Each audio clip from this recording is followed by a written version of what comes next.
श्री शिवाय नमस्तुभ्य। हर हर महादेव। कैसे हैं आप सभी? आशा करती हूँ भोलेनाथ की कृपा से आप सभी अच्छे होंगे। आज की वीडियो में हम सुनेंगे 5वें ज्योतिर्लिंग केदारनाथ ज्योतिर्लिंग की कथा। तो चलिए शुरू करते हैं। प्रेम से बोलिए हर हर महादेव। यह ज्योतिर्लिंग पर्वतराज हिमालय की केदार नामक चोटी पर स्थित है। पुराणों एवं शास्त्रों में श्री केदारेश्वर ज्योतिर्लिंग की महिमा का वर्णन किया गया है। यहाँ की प्राकृतिक शोभा देखते ही बनती है। इस चोटी के पश्चिम भाग में मंदाकिनी नदी के तट पर स्थित केदारेश्वर महादेव का मंदिर अपने स्वरूप से ही धर्म और अध्यात्म की ओर बढ़ने का संदेश देता है। पौराणिक कथा के अनुसार अनंत रत्नों के जनक अतिशय पर्वत, तपस्वी ऋषियों, सिद्धों, देवताओं की निवास भूमि पर्वतराज हिमालय के केदार नामक अत्यंत शोभाशाली श्रृंग पर महातपस्वी श्री नर और नारायण ने बहुत वर्षों तक भगवान शिव को प्रसन्न करने के लिए बड़ी कठिन तपस्या की। कई हजार वर्षों तक वे निराहार रहकर एक पैर पर खड़े होकर शिव नाम का जाप करते रहे। इस तपस्या से सारे लोकों में उनकी चर्चा होने लगी। देवता, ऋषि, मुनि, यश, गंधर्व सभी उनकी साधना और संयम की प्रशंसा करने लगे। चराचर के पितामह ब्रह्मा जी और सबका पालन पोषण करने वाले भगवान विष्णु भी महातपस्वी नर नारायण के तप की भूरी भूरी प्रशंसा करने लगे। अतः अंत में भगवान शंकर जी भी उनकी उस कठिन साधना से प्रसन्न हो उठे। उन्होंने प्रत्यक्ष प्रकट होकर उन दोनों ऋषियों को दर्शन दिए। नर और नारायण ने भगवान भोलेनाथ के दर्शन से भाव विह्वल और आनंद विभोर होकर बहुत प्रकार की पवित्र स्तुतियां की और मंत्रों से उनकी पूजा अर्चना की। भगवान शिव जी ने अत्यंत प्रसन्न होकर उनसे वर मांगने को कहा। भगवान शिव की यह बात सुनकर दोनों ऋषियों ने उनसे कहा, देवादिदेव महादेव, यदि आप हम पर प्रसन्न हैं तो भक्तों के कल्याण हेतु आप सदा सर्वदा के लिए अपने स्वरूप को यहाँ स्थापित करने की कृपा करें। आपके यहाँ निवास करने से यह स्थान सभी प्रकार से अत्यंत पवित्र हो उठेगा। यहाँ आपका दर्शन पूजन करने वाले मनुष्यों को आपकी अविनाशनीय भक्ति प्राप्त हुआ करेगी। प्रभु, आप मनुष्यों के कल्याण के लिए और उनके उद्धार के लिए अपने स्वरूप को यहाँ स्थापित करने की हमारी प्रार्थना अवश्य ही स्वीकार करें। उनकी प्रार्थना सुनकर भगवान शिव ने ज्योतिर्लिंग के रूप में वहां वास करना स्वीकार किया। केदार नामक हिमालय श्रृंग पर स्थित होने के कारण इस ज्योतिर्लिंग को श्री केदारेश्वर ज्योतिर्लिंग के रूप में जाना जाता है।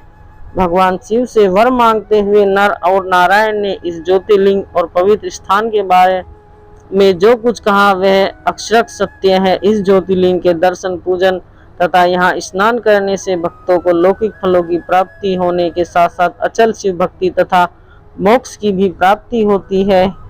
कहा जाता है कि जब महाभारत युद्ध के बाद पांडवों पर अपने भाइयों और सगे संबंधियों की हत्या का दोष लग गया, तब भगवान श्री कृष्ण ने उन्हें भगवान शिव से क्षमा मांगने का सुझाव दिया। लेकिन शिव जी ने पांडवों को क्षमा नहीं करना चाहते थे, इसलिए उन्होंने पांचों की नजर में न आने के लिए बैल यानी नंदी का रूप धारण कर लिया और पहाड़ों में मौजूद मवेशियों में छिप गए। लेकिन गदाधारी भीम ने उन्हें देखते ही पहचान लिया और शिव जी का यह भेद सबके सामने आ गया।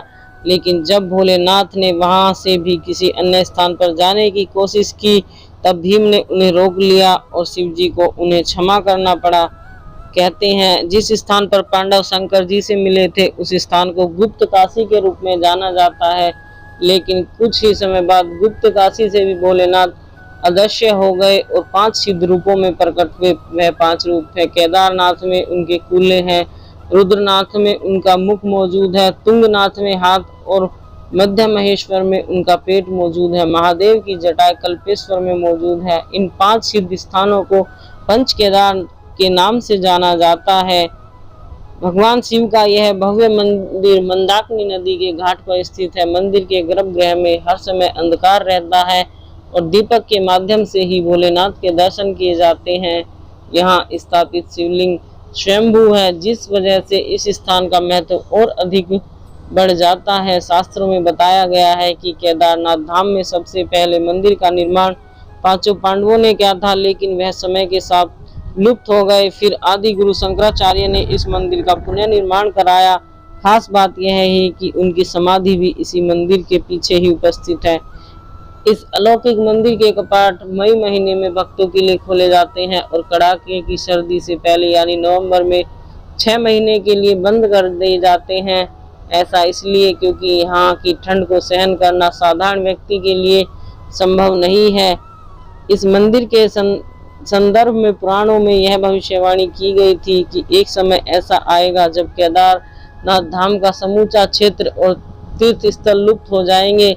तब होगा जब एक दिन नर और नारायण पर्वत एक दूसरे से मिलेंगे। तब से इस धाम का मार्ग बंद हो जाएगा। इस घटना के कई वर्षों बाद भविष्यवद्री नाम के तीर्थ का उत्थान होगा।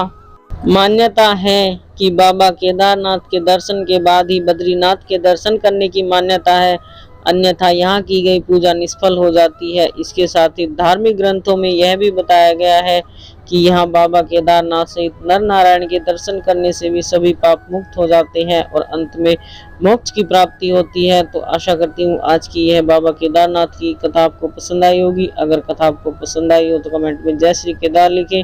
अगर आपको मेरी वीडियो अच्छी लगती है तो वीडियो को लाइक कमेंट शेयर करें और हमारे चैनल को सब्सक्राइब करें। प्लीज़ हमें सपोर्ट करें। राधे राधे।